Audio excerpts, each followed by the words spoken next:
আসসালামু আলাইকুম। সংবাদে আপনাদের সবাইকে স্বাগত জানাচ্ছি। আমি ফিরোজ তোহা। শুরুতেই আরবে কেবলস সংবাদ শিরোনাম জানিয়ে দেব এই মুহূর্তে হাতে পাওয়া সর্বশেষ গুরুত্বপূর্ণ বাংলা আপডেট সংবাদ। শুরুতেই থাকছে দেশের অর্থনীতি এখন টালমাটাল অবস্থা বলে মন্তব্য করেছেন বিএনপির সিনিয়র যুগ্ম মহাসচিব অ্যাডভোকেট রুহুল কবির রিজভী।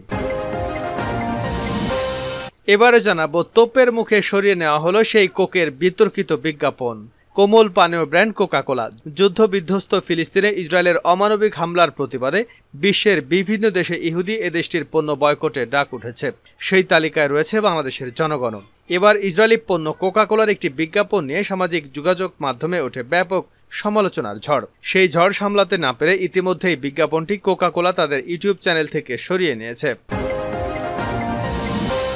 জানাবো সাবেক স্ত্রীর সঙ্গে কথা বলা নিয়ে সংঘর্ষে পুলিশসহ আহত 15, আটক 18। এদিকে স্বরাষ্ট্রমন্ত্রী আসাদুজ্জামান খান কামাল বলেছেন, সংসদ সদস্য আনোয়ারুল আজিম আনার চোরাচালানের সঙ্গে যুক্ত এমনটা তো আমরা কখনো বলিনি। দুপুরে রাজারবাগ পুলিশ লাইন্সে হাইওয়ে পুলিশ প্রতিষ্ঠাবার্ষিকীর অনুষ্ঠান শেষে সাংবাদিকদের করা এক প্রশ্নের জবাবে একথা বলেন তিনি। জানিয়ে দেব পবিত্র হজ পালনের জন্য ঢাকা ছেড়ে সৌদি আরবের উদ্দেশ্যে যাত্রা করেছেন পররাষ্ট্রমন্ত্রী এবং আওয়ামী লীগের যুগ্ম সাধারণ সম্পাদক ডক্টর হাসান মাহমুদ। এবং সর্বশেষ জানাবো আন্তর্জাতিক সংবাদ। আলহামদুলিল্লাহ, গাজার যোদ্ধাদের ফাঁদে পড়ে আরও 4 ইসরায়েলি সেনা নিহত। ফিলিস্তিনের গাজায় আরও 4 ইসরায়েলি সেনা নিহত হয়েছে। মঙ্গলবার তাদের পরিচয় প্রকাশ করেছে দেশটির প্রতিরক্ষা বাহিনী আইডিএফ। সোমবার এ ঘটনায় তারা নিহত হয়। বিষয়টিকে ফাঁদ হিসেবে দেখছে আইডিএফ। এতক্ষণ শিরোনাম শুনছিলেন, এবার বিস্তারিত। প্রিয় দর্শক, আপনি যদি এই চ্যানেলে নতুন হয়ে থাকেন, ভিডিওটি দেখতে দেখতে চ্যানেলটি সাবস্ক্রাইব করে আমাদের সঙ্গেই থাকুন। আর এই ভিডিও সম্পর্কে আপনি আপনার মূল্যবান মতামতটি কমেন্ট বক্সে জানিয়ে দিন। আর হ্যাঁ প্রিয় দর্শক, জানিয়ে দিন ভিডিওটি কোথা থেকে দেখছেন। দেশের অর্থনীতির অবস্থা টালমাটাল। রিজভী দেশের অর্থনীতি এখন টালমাটাল অবস্থায় রয়েছে বলে মন্তব্য করেছেন বিএনপির সিনিয়র যুগ্ম মহাসচিব রুহুল কবির রিজভী। রাজধানীর নয়াপল্টনে বিএনপির কেন্দ্রীয় কার্যালয়ে মঙ্গলবার এক সংবাদ সম্মেলনে তিনি এমন মন্তব্য করেন। রুহুল কবির রিজভী বলেন, প্রতিদিনই দেশের অর্থনীতি ধ্বংসের কথাই গণমাধ্যমে প্রকাশ পাচ্ছে। পুঁজি পাচারকারী, হুন্ডিওয়ালা বিপুল অঙ্কের ব্যাংক ঋণ নিয়ে বছরের পর বছর ফেরত না দিয়ে বিদেশে পাচার করে ইচ্ছাকৃত ঋণখেলাপি হওয়া, ডলারের তুলনায় টাকার মূল্য কমে যাওয়া, তীব্র ডলার সংকট, প্রবাসী আয় কমে যাওয়া, রেমিটেন্স কমে যাওয়া, অস্বাভাবিক সার্বিক মুদ্রাস্ফীতি এবং খাদ্যপণ্যে মূল্যস্ফীতি সহ সীমিত ও নিম্নয়ের মানুষ এখন গভীর সংকটে। তিনি বলেন, ক্ষমতা গোষ্ঠীকে ব্যাংক থেকে অন্যায় সুবিধা দেওয়ার কারণে ব্যাংকগুলো এখন মুখ থুবড়ে পড়েছে। ঋণ খেলাপিরা এখন উল্লাসে মেতে উঠেছে। ব্যাংকে গচ্ছিত অর্থ থেকে তাদের প্রয়োজনীয় টাকা ঈদের প্রাক্কালে তুলতে পারছেন না বলেও ব্যাংকের সাধারণ গ্রাহকরা মাথা খুঁটছেন। আর ব্যাংকের স্টাফদের মাসি মারা ছাড়া এই মুহূর্তে আর কোনো কাজ নেই। রিজভী বলেন, দেশে আওয়ামী ফ্যাসিবাদের কালো ছায়া পরিব্যাপ্ত। রাষ্ট্রের সব প্রতিষ্ঠান আওয়ামী কর্তৃত্ববাদী শাসনের অভিঘাতে বিপন্ন প্রায়। আইন আদালত থেকে শুরু করে সর্বত্র আওয়ামী হিংস্রতার আঘাত সপুষ্ট। দুঃশাসনের আঘাতে আইনের শাসন মনে হয় আত্মবলি দিয়েছে। যুবদলের সাবেক সভাপতি সাইফুল আলম নীরব বারবার সব মামলায় জামিন পাওয়ার পরও জেলগেট থেকে বেরোনোর সময় নতুন করে মামলা দিয়ে কারাবন্দী করে রাখা হচ্ছে। আওয়ামী বাকশালী শাসনের সংক্রমণে পুলিশি সিদ্ধান্ত সর্বোচ্চ মর্যাদা পায়। হাইকোর্টের নির্দেশকেও পুলিশ তোয়াক্কা করে না।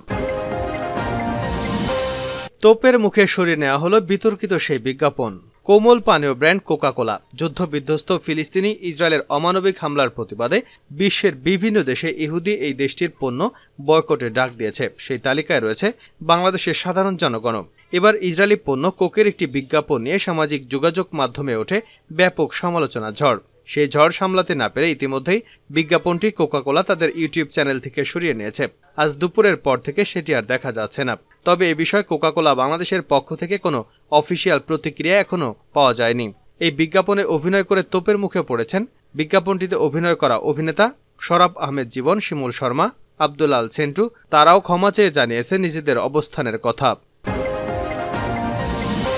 সাবেক স্ত্রীর সঙ্গে কথা বলা নিয়ে সংঘর্ষে পুলিশসহ আহত 15, আটক 18। মাদারীপুরের সাবেক স্ত্রীর সঙ্গে কথা বলাকে কেন্দ্র করে দুপক্ষের ব্যাপক সংঘর্ষের ঘটনা ঘটেছে। প্রায় 5 ঘন্টা চলা সংঘর্ষে অর্ধশতাধিক ককটেল বিস্ফোরণের ঘটনা ঘটে। পুরো এলাকা জুড়ে আতঙ্ক ছড়িয়ে পড়ে। সংঘর্ষে 2 পুলিশসহ আহত হয়েছে অন্তত 15 জন। ফাঁকা গুলি ছুড়ে পরিস্থিতি নিয়ন্ত্রণে আনে পুলিশ। এ ঘটনায় আটক করা হয়েছে 18 জনকে। থমথমে পরিস্থিতি বিরাজ করায় মোতায়েন করা হয়েছে অতিরিক্ত পুলিশ। সোমবার রাতে সদর উপজেলার পূর্ব রাস্তা এলাকায় ঘটনা ঘটে। পুলিশ জানায়, প্রেমের সম্পর্কের জেরে ১.৫ বছর আগে মাদারীপুর সদর উপজেলার পূর্বরাস্তি গ্রামের আক্কাস মুন্সির ছেলে অপু মুন্সির সঙ্গে শহরের বিসিক শিল্পনগরী এলাকার বাদশা ব্যাপারীর মেয়ে নিশি আক্তারের বিয়ে হয়। পরিবারের কলহের কারণে ৬ মাস আগে তাদের বিবাহ বিচ্ছেদ হয়। সোমবার বিকেলে বাড়ির কাছে হঠাৎ দেখা হলে নিশির সঙ্গে কথা বলেন অপু।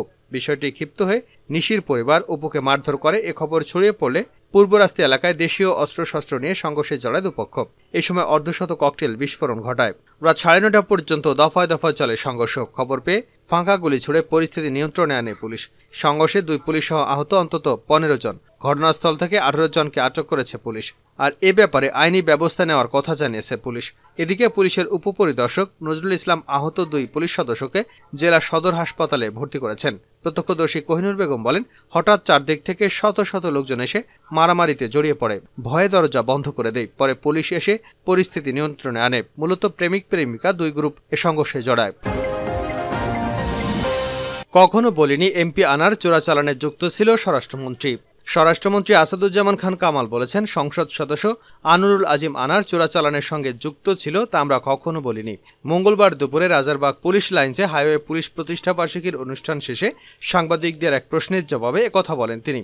এমপি আনারের হত্যাকাণ্ডের পর বিভিন্ন সময় বলা হয়েছিল যে তিনি চোরাচালানের সঙ্গে যুক্ত। এ বিষয়ে দৃষ্টি আকর্ষণ করা হলে স্বরাষ্ট্রমন্ত্রী বলেন, চোরাচালানের সঙ্গে যুক্ত ছিল এমপি আনার, তা তো আমরা কখনো বলিনি।